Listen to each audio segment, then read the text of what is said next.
Alright, so in this haircut what we're going to do is do a graduated layered bob to create as much fullness and thickness as possible. So, the very first thing I'm going to do is establish the outline. As you can see, I'm combing the hair straight down.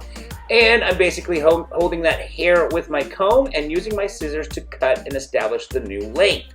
I'm going to do this on both the right side and the left side, and then once I've got that completed, we will bust out the layers.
Now that the outline is complete, you can see it's time to cut the layers. I'm combing my very first section straight back. Now, I'm going to use that section as my guide for the rest of the layers throughout the haircut. So as you can see, I'm taking another section, I'm over-directing it to that first section, that previous section I just got done cutting, so that I can make sure that the section that I'm cutting now is the same length as the previous section, and I'm going to continue to do that theory all the way around the head. So each section I take, I comb it, over-direct it to the previous section. That previous section has already been cut, so it becomes my guide for the current section, and that is how we have consistency throughout our layering in our haircut. So I'm going to continue to layer all the way around the head, and then once we're done, we'll dry the haircut.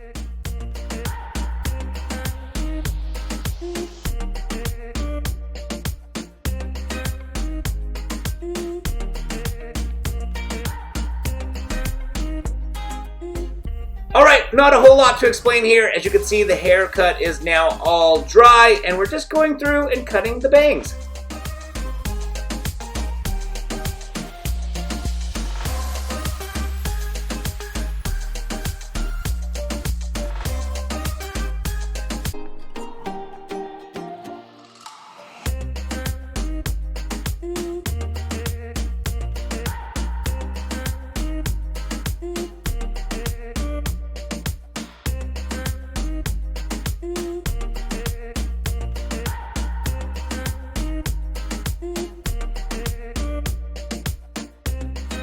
Alright, so we've come to the end of another haircut. I hope you guys enjoyed this video. If you have any questions or comments, please put them down in the comment section below. If you liked it, if you liked the video, please give it a thumbs up. And don't forget to subscribe to this channel. And thank you guys again for watching.